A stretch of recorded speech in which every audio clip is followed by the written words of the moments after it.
Salut, c'est Trado, je suis content de vous retrouver pour la mise à jour de l'analyse technique du CFD sur l'euro-dollar et également sur le pétrole Brent. On commence par les précautions d'usage. Il ne s'agit que d'une analyse technique. Cette analyse technique est donnée à titre pédagogique et informatif. C'est l'opinion de Tradosaur Trading et pas celle de CMC Markets. Alors, voilà ce que donne l'euro-dollar, le CFD sur l'euro-dollar en données hebdomadaires. On voit que le consensus des clients CMC qui interviennent sur cette valeur est à l'achat à 58%. On retiendra plusieurs choses. Tout d'abord, nous sommes sur un support ici, et celui des 120, 126, 129, support qui a déjà fait ses preuves et qui a projeté l'euro-dollar vers le nord. Au-delà, il faut savoir que des intérêts acheteurs vont donc se manifester normalement à partir du moment où on viendra titiller cette zone.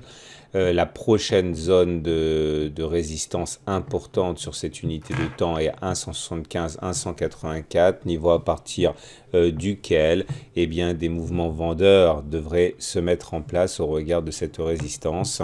On passe aux données journalières, toujours sur l'euro-dollar. Là, le niveau à surveiller de près pour les acheteurs est celui des 1,121, 1,129, un niveau qui correspond à un support important et qui risque de susciter des mouvements acheteurs si on y revient. Quant au 1,145, 1,150, c'est une zone de résistance qui devrait mobiliser les vendeurs. On passe pour terminer aux données 4 heures et on suivra de près les 1,143, 1,144, zone ici qui a déjà fait ses preuves, ne serait-ce que sur les dernières heures, en bloquant net l'avancée des cours. Les 1,130, 1,133 seront sans doute mis à profit par de nombreux acheteurs pour entrer en action. On regarde maintenant le CFD sur le Brent qui intéressera notamment tous ceux qui s'intéressent aux pétrolières.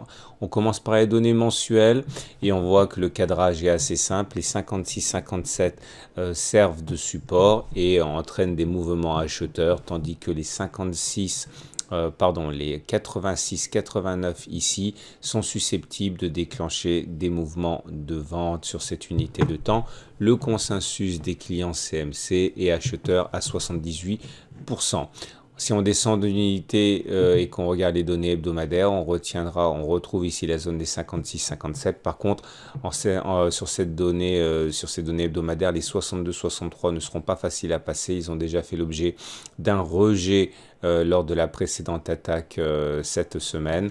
C'est un support qui a cassé et qui est donc devenu résistance.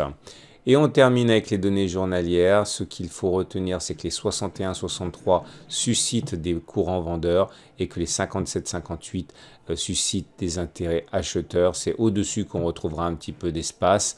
Et pour l'instant, on est donc pris en sandwich et on fait du yo-yo entre ces deux zones. Voilà ce qu'on pouvait dire pour le CFD sur le Brent et l'euro-dollar. Si vous voulez vous essayer au trading sur CFD à risque limité, je vous encourage avant tout à ouvrir un compte de démonstration gratuit avec 10 000 euros virtuels pour vous entraîner et découvrir la plateforme de CMC Market. Je vous souhaite une très bonne semaine et je vous dis à la semaine prochaine pour la mise à jour.